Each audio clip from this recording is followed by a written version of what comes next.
Good evening, and welcome to another one of my segments of A Verse a Day Keeps Islam Away. Today, I would like to discuss paganism.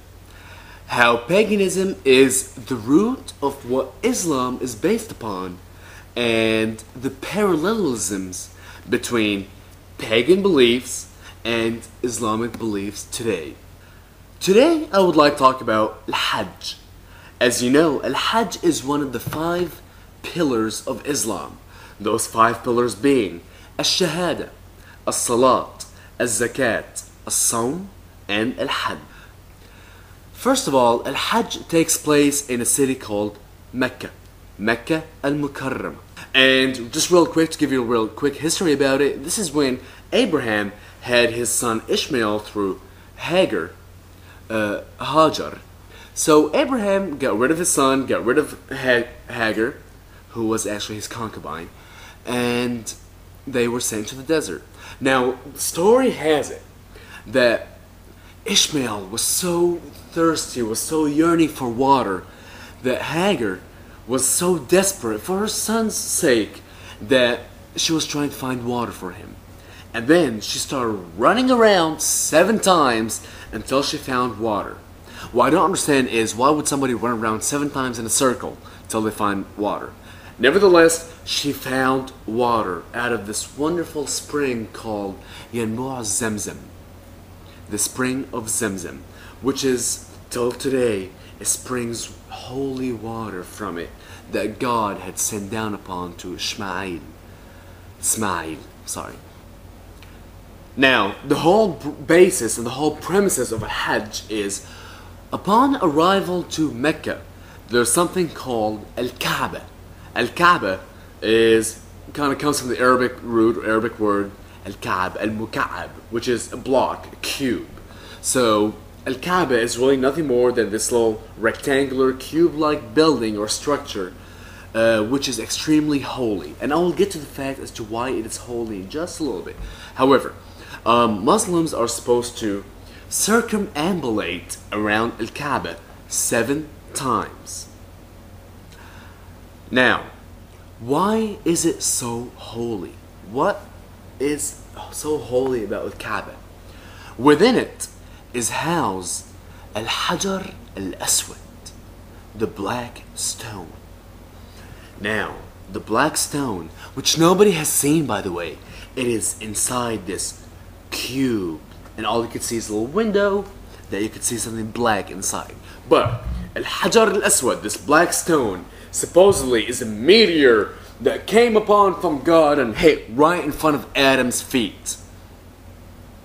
Now, Adam eventually hid that black stone.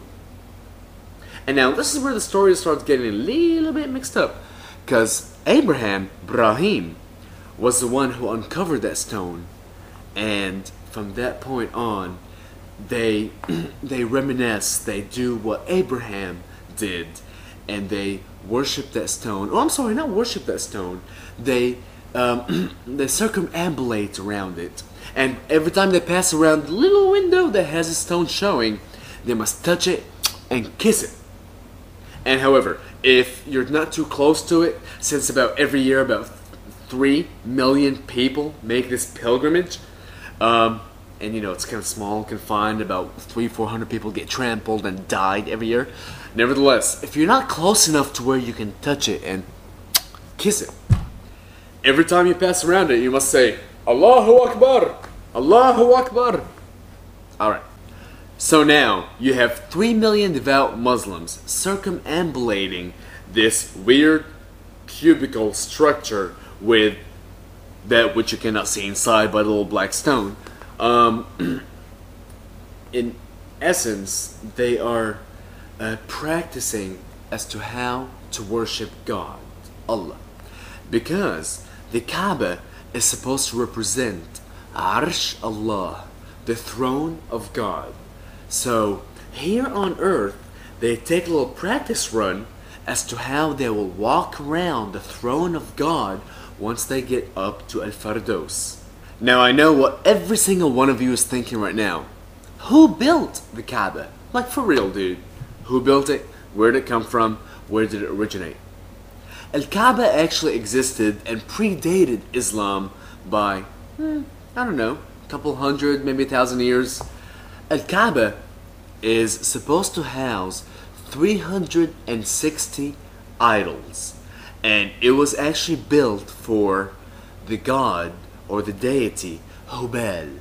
Hubal being the god of the moon, Ilah al-Qamar.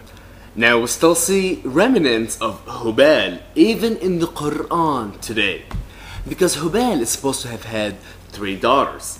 These 3 daughters are Al-Lat, Al-Uzza, and Al-Manat. In Surah Al-Najm, Al-Quran, Surah number 53, verse number 19 through 21, where it talks about, have you then considered the Lat and the Uzza and Manat, the third of the last, for you the males and for him the females. I guess essentially in essence it's saying that for you as devout worshippers of Islam, of Allah, you must worship the male of those 4 deities, which is Allah, and I'll go back to that in a little bit.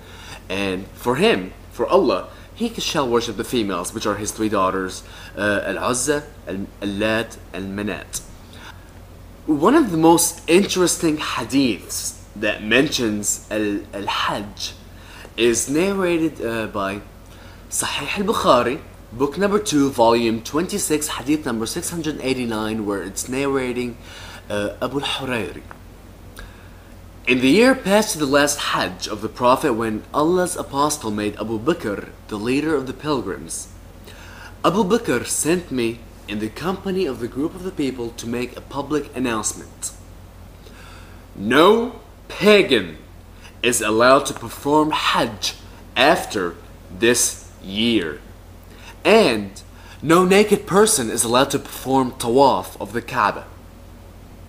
Now, when it's saying that no pagan shall perform the Tawaf, the circumambulation after this year, this clearly indicates that pagans up until that year had been performing al-Tawaf, the circumambulation, the Hajj, the turning around this little magical, mystical cube. What's really interesting is how they banned people from doing it naked. So, people actually, not only did the pagans circumambulate and perform the Tawaf around Al-Kaaba, but they used to do it naked, just like any other pagans. Now, do you remember how earlier I had mentioned that the story is a little confusing and doesn't really add up? Now, after they perform the circumambulation and drink out of the well of Zamzam and whatever, another event to do at this theme park that you go to is you go to this place, and I really forgot what the process is called. I can look it up, or I can just post it on the side in a little bit. But where you cast stones into nothingness. And this is to remind Muslims how Ibrahim had cast the stones upon the devil, Rajam al-Shaitan. Now, this is where it really doesn't make sense. Why would Abraham have gone there to perform al-Hajj and to drink out of Naba' Zamzam and to cast stones and Yarjum al-Shaitan, to cast stones upon the devil? He banished his concubine and his bastard son. Why would he go there? Do you guys not even think about that? The last thing I want to mention that really ties in with paganism is something in the Hadith.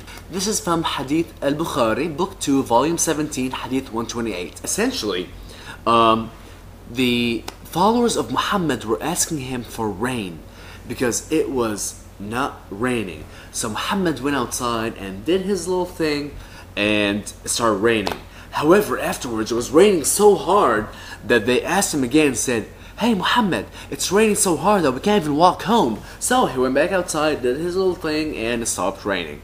And what is that? I think we have a video just coming right in. This is Muhammad performing his rain dance.